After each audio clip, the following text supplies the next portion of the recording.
Hi, gorgeous you. Welcome to Infinity Within, a coaching podcast designed to help you learn the tools and skills to light your soul on fire and face all of those fears. Fears that aren't even yours. A lot of them are people that we live, with or are related to. It's their fears kind of just growing and taking up space in our mind, body, spirit, and soul. And I'm saying, no more of that. No, no, no, no, no. We're going to take all of our fears, take a good, healthy look at them, and figure out how to dismantle them. Now, I'm super excited about December because we are going to focus some specific time on how to put you into your Christmas season. And this facing the real fact that Christmas is for you too. It sounds silly to say that out loud because obviously Christmas is for anybody who wants to celebrate it and take part in the exciting, joyous connections that it brings. No matter what your religious belief or spiritual belief, the holiday season is a time when people get a bit more in touch and lenient with their fellow man.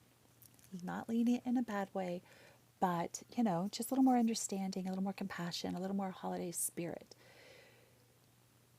For codependent people, the holiday season, Christmas, New Year's, can be absolutely deafening because we are just giving and expecting.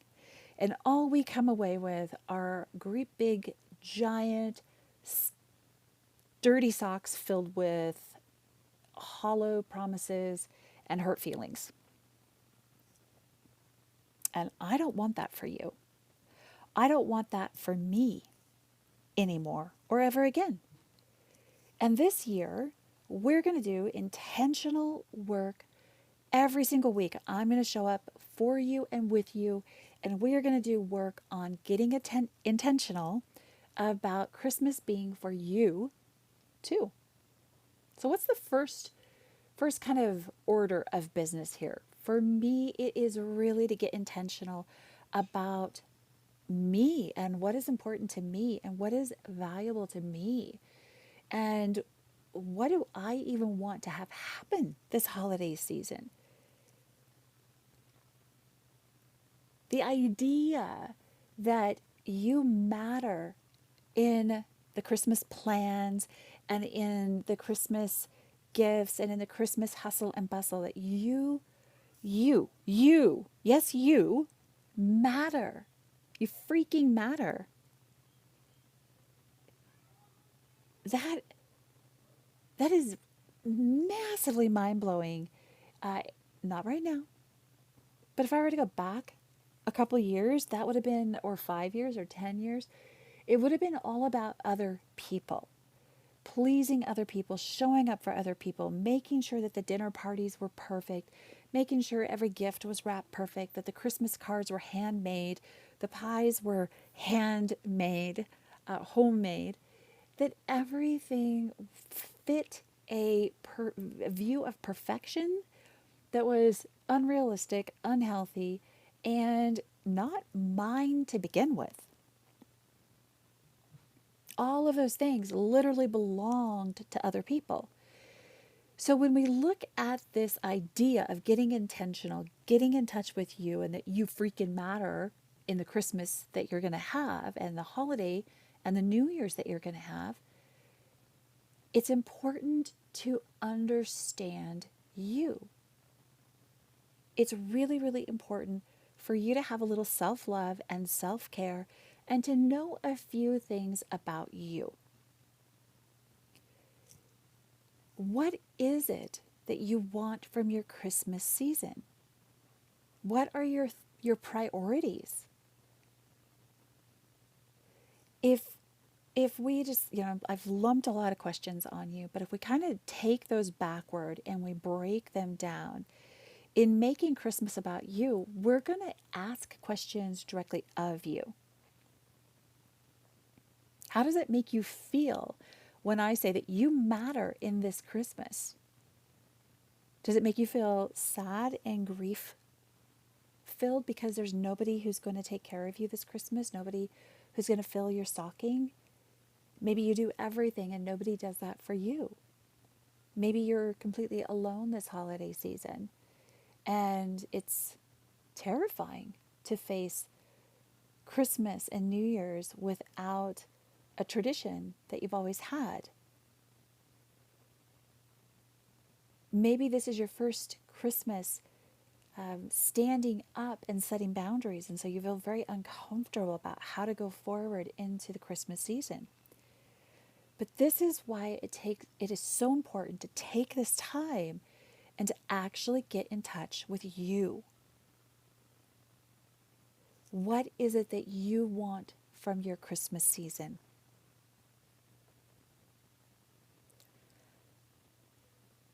For me, I'm going to share a little story time. For me, I want what I have not been able to give to myself and my family. I want a Christmas without hurt feelings, without expectations, and with wonderful experiences. That's it. I want to not have my feelings hurt or hurt their feelings. I want to prioritize experiences together, and I want to not have expectations. Expectations freaking stalled me out at the beginning of breaking free of codependency. It was codependent people, no offense, we're lovely. I mean, we are fucking lovely. Because we're like Play-Doh. We're everywhere at once. We're that gelatinous, what do the kids call it? Like the goo. Somebody will tell me what the goo. But we're that. We are just so fucking pliable. We're everywhere. We are so helpful. But we expect that somebody's going to do that for us, that somebody's going to show up for us in that way. And what we're not realizing there is that we're just setting ourselves up for hurt and failure.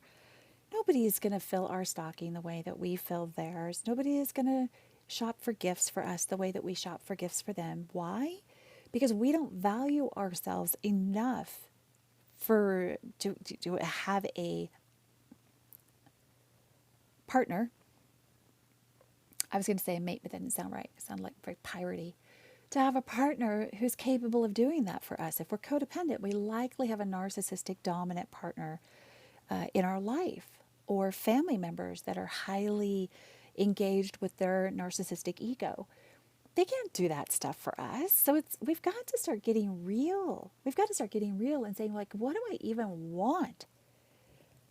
And if I want those three things, what do I have to bring to the table in order to have those things? That is work that I personally have been doing for the last 6 years. This year is my year. Like, it really is my year. And I say that lightheartedly, as I'm recovering from injuries, multiple injuries recovering from, but those things are not even on the radar because I've built in a footprint of what I need in my life to be successful.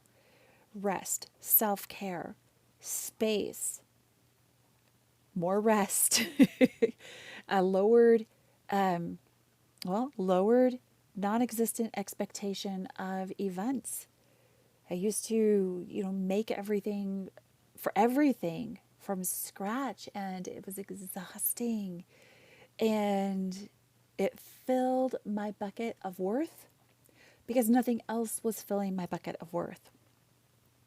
But now that I know how to personally fill my bucket of worth, I don't need to overextend myself to fill my bucket of worth, but from other people's compliments of extraordinary production of things or events or food Or. So outline what is important to you. What do you want from the season? What are your priorities? And what could you let go of this year? Give thought to what can go. Well, for me, clearly, it's, everything homemade. I'm injured. I don't care about that.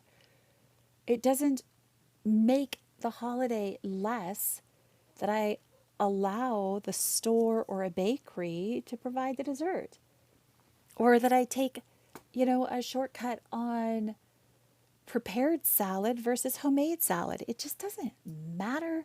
It's not going to be the end all, the game changer. Other things that can go: attending parties, right? Dial it back. If you're going to put you in the Christmas, New Year's time frame, get the calendar out. Look at everything, everything coming up: work, doctor's appointment, school, if you have grandchildren, if you have children, if you have no children. Look at the footprint of your calendar for every person in the house and all of the things that your community expects of you. And by community, I can mean literal community, or it could mean your familial, your family system, your family community, right? Look at all of that. And then get a pencil. I always start with pencil. Get a pencil and start scratching through the things that you really don't want to do. Because if you really don't want to do it, why the hell are you doing it? Honestly, it just doesn't make any sense anymore, because this Christmas is about shaking things up and putting you at the front. As you are doing that, are there things that you want to add to your Christmas activities, your holiday activities, your New Year's activities, that are new traditions that you want to start, new experiences that you'd just like to do, that are just soulfully important to you, that you've never done, or that you were absolutely refusing to cross off the list? Because you need to get crystal clear. This isn't about anybody else. We're not going down that road of, oh my gosh, grandma's going to be so mad if, or my mom is going to be so mad if. We're not going down that road. This is about you and what you need. On that calendar, if there are things that you want to add in, this is that spot. With, pencil those in. Sit back. Look at that calendar as it is. Before you've run down the road of telling somebody, oh, I'm not coming, 400 miles to your weekend event.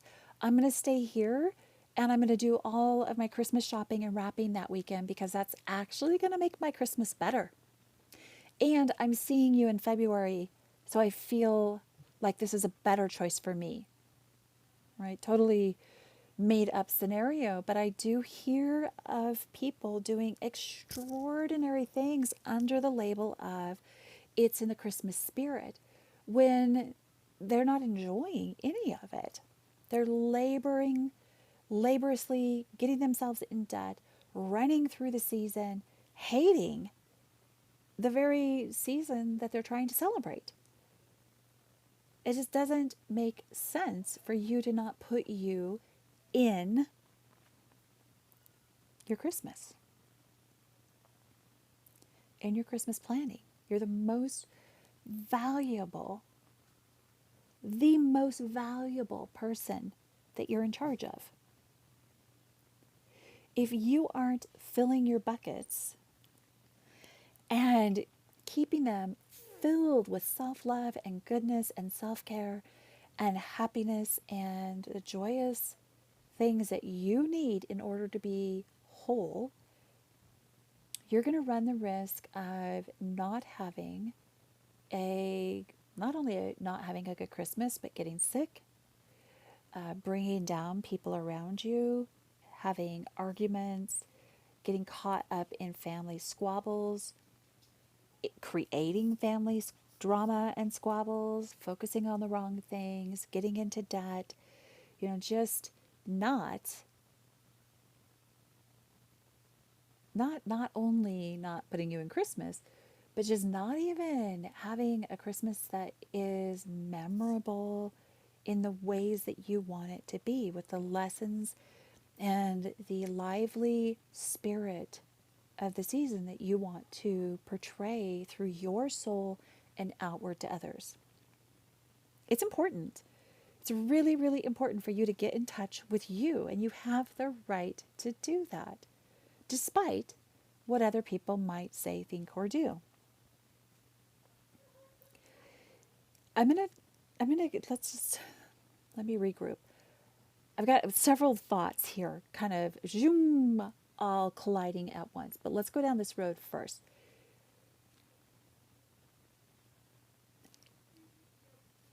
There is a uncomfortableness. So if you are one of those many, many people who have broken free of domestic abuse or domestic violence, and you are recovering a life for you, and you might have some really horrible feelings around the holidays, because if you have ever experienced life with a narcissist, you know that any time the holidays come around, or a birthday comes around, or Christmas comes around, or that narcissistic personality is going to do whatever they can to create drama, pain, hurt, punishment, betrayal, lies, on and on and on. If you've broken away, if you've boundaried out those people, or if you still are around some of those people, but you've created that glass brick wall barrier where they cannot penetrate your joy, you are going to be in a pretty good spot, and this is not for you. But if you're still on that, like, I don't know how to get through this spot, it is really, really important that you reach out for help, that you reach out, or that you talk to, or get yourself into therapy, so that you have a ongoing personal individual support system happening first. Second, it is really vital to do some journaling, some work around grief and letting go of the hurt and pain, and the idea of putting you into your own Christmas life season. Because if you're coming out of abuse, you've been in a servitude role, and you are not a servant. You are not. You're not a slave to this person's ego anymore. And it's going to be very uncomfortable for you. The more I go on and on about putting you in the Christmas season for you, putting you first, it's going to be very uncomfortable and almost terrifying and guilt-ridden. One of the most difficult lessons that it took for me is that I got to become being in charge of my own Christmas present, my own Christmas stocking, because it made my daughter very uncomfortable that, my Christmas looked considerably different than hers and her siblings' Christmases.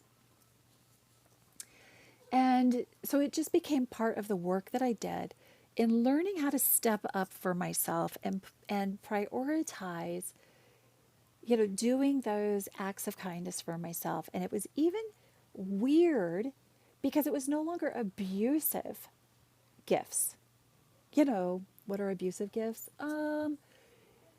Gifts that are too small, gifts that are too large, gifts that are not even in the realm of what you asked for, but rather what they want, the other person. Or saying things like, oh, I forgot. Or, I just didn't want to spend money. I didn't want to spend more money on you. Okay.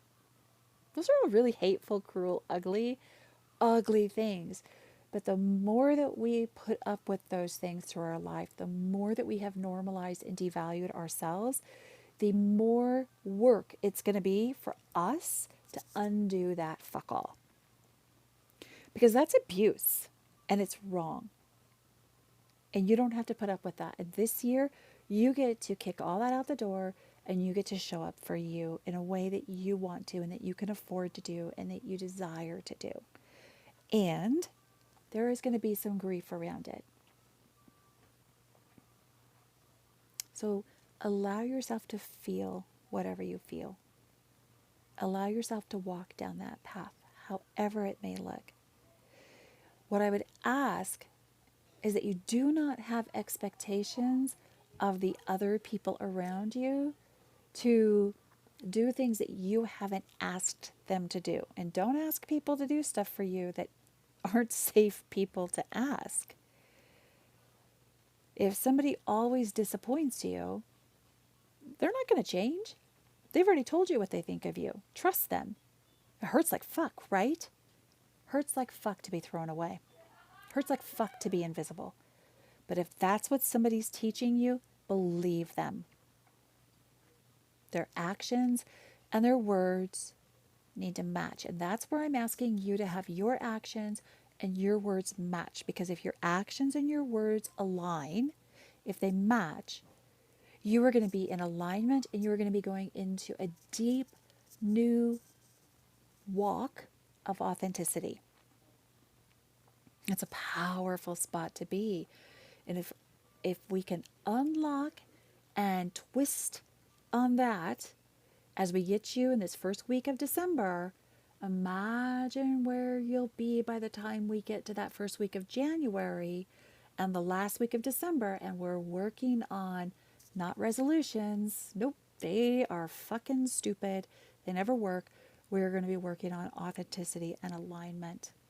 Okay, so it is incredibly important that you prioritize you, you get to know you put you first, because God Lord, your soul is gorgeous.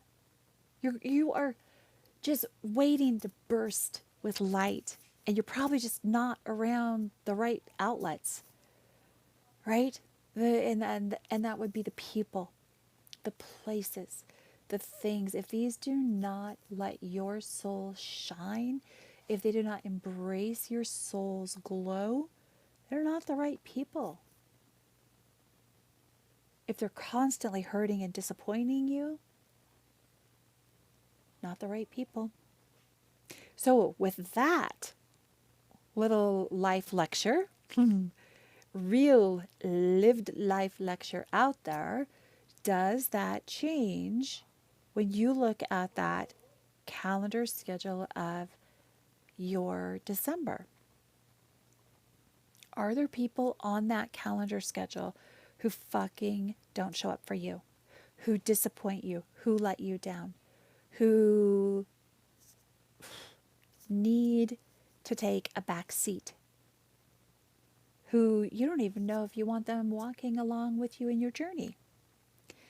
It's okay to scale back, scale back until your footprint reflects a really aligned and authentic life to who you are. As you're looking at that calendar view, and you know that these are the three things that are my top priorities, these are my I will not budge on, these are the activities that I want to be sure are really important, you've got to look at, how am I communicating these things? How am I communicating these things? How are people communicating these to me? You've got to create open paths of communication, Maybe that means having awkward conversations. You know, like I every year I have a conversation with my kids about, you know, gifts for my ex and helping my kids make sure that they have all the things that they need for their dad. Why? Because it's important for them.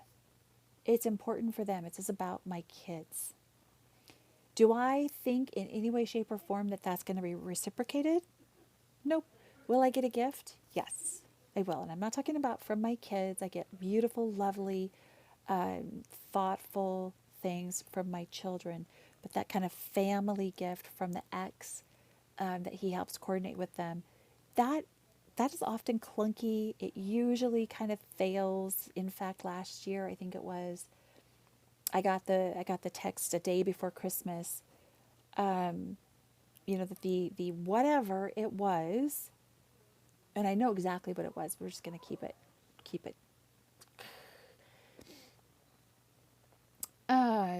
Didn't work out. And what do you want for Christmas, Mom? It's like I told you what I wanted for Christmas. So if you can't do that, you just do whatever you want to do. There's a billion ideas laterally around that. And, you know, it's, I guess you just have to come to a spot where you just realize that this person,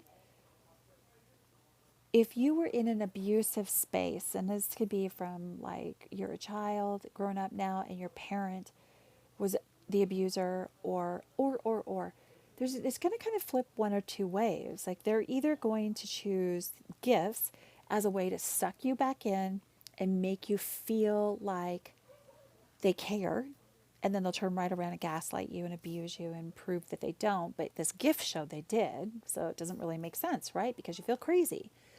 Or they're going to use gifts as a way to gaslight you and evidence that you don't care, but then over here their words and some of their actions align, and so it's very confusing because the gift was a total fucking bomb. Literally.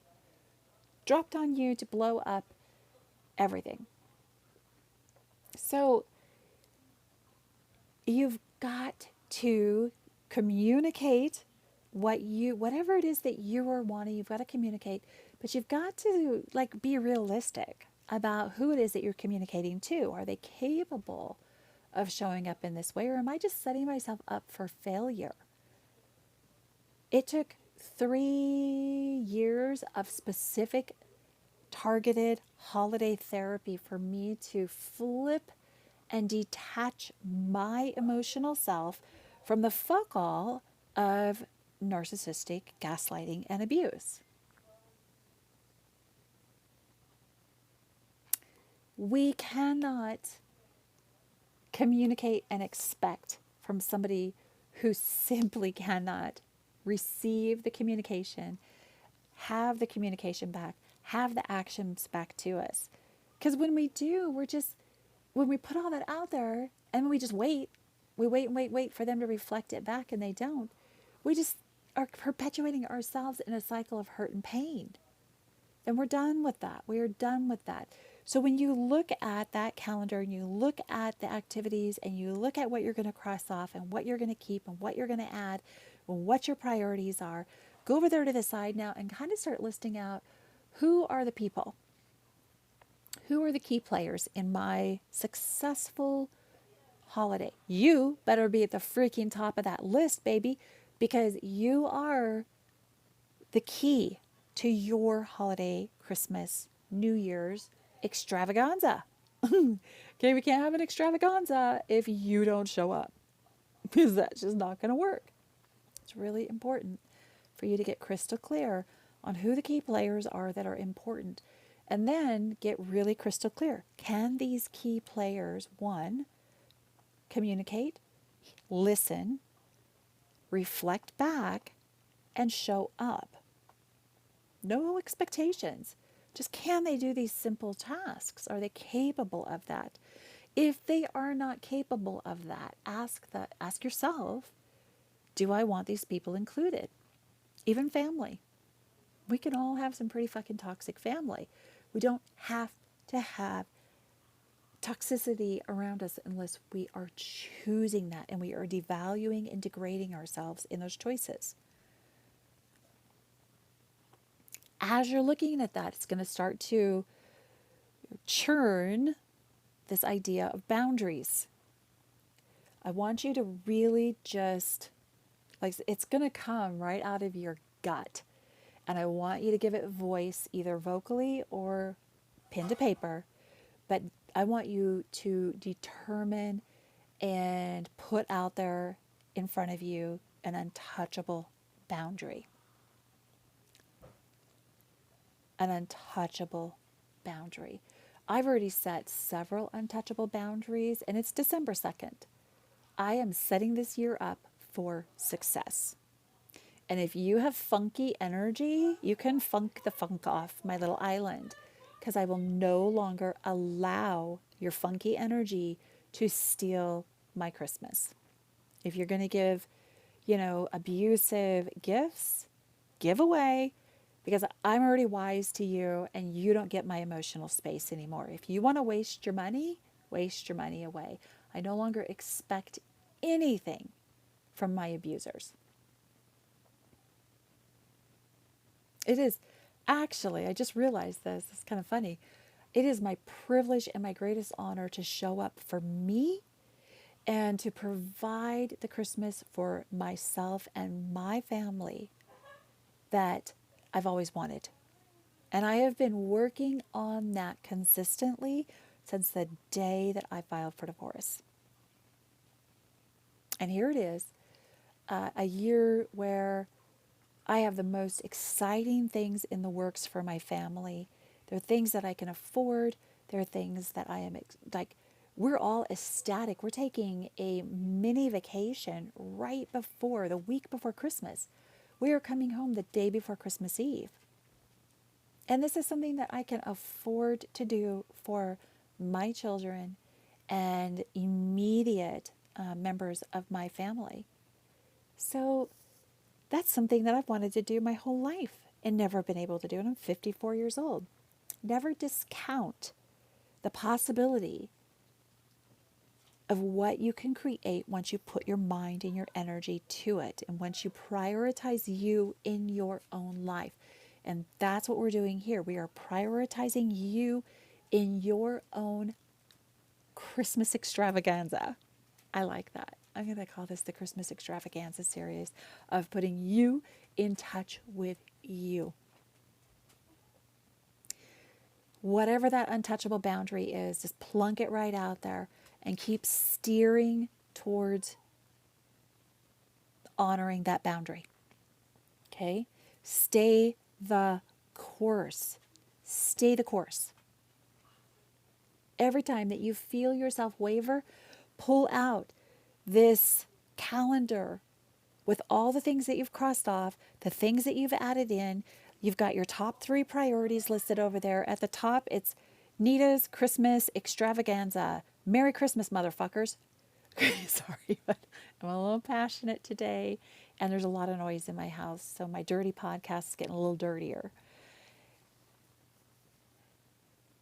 I don't know if I explained that well enough at the beginning. It's kind of like that grunge dirty of like background noise, recording on the go, being on the fly, being portable. That's the thought. But today, I'm a little cussy, so thanks for, sticking with me through it. Regardless, stay the course. And then here's an exciting spot. Do not forget, in your holiday Christmas for you too, planning to build in some rewards for you.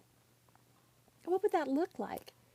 I'll tell you what it looks like for me right now. For me right now, it looks like boundaries. Boundaries are a huge reward. Boundaries, hearing other people. So when my children need to be heard, really telling myself, you need to be quiet and listen, Nita. You need to be quiet and listen. And really hearing them. That is a big reward for me, because that's coming from a place of security. It's coming from a place of love and honoring them, which I think that the Christmas season is full of that spirit of love and giving. It's giving of myself to them. I feel like that is complete opposite of where I used to be in years past.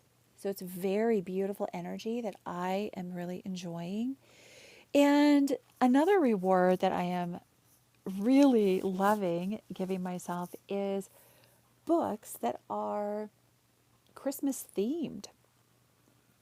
Now, like the first one of those I picked up was a massive disappointment because it literally only mentioned the word Christmas in the title. And one chapter, I don't know, like 2 or 3 times, it wasn't actually about Christmas and a mystery.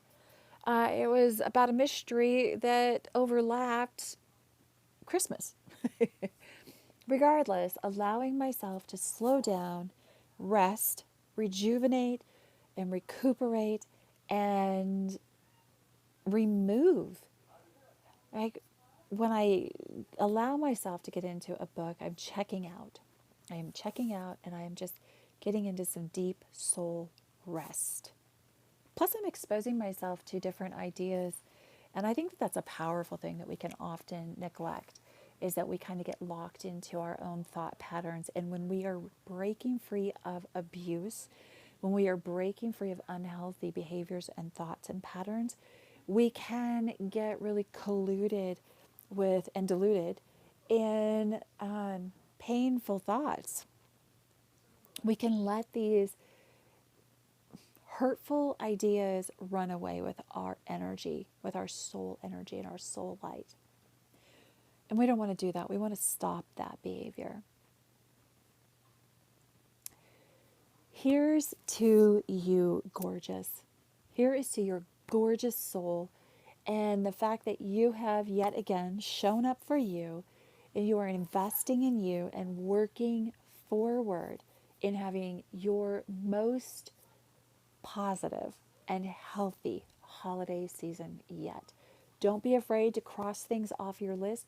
I'll tell you what, my December calendar has never looked so empty. And you know what? I'm thrilled. I am encapsulated with the spirit of Christmas like never before. And it's largely due to healing my codependent wounds and filling my cup to a brimming amount of self-love and self-respect and showing myself how much I love and respect myself by the way that I am boundarying out people that do not do the same for me. Putting me first. And that's what I hope for you. I hope and I offer just a sincere prayer that you find the power to believe in you. That is the first gift of Christmas that you give yourself.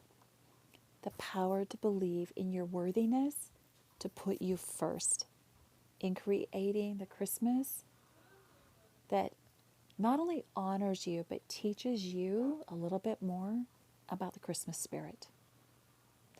Happy December, Merry Christmas, and I look forward to seeing you guys next week.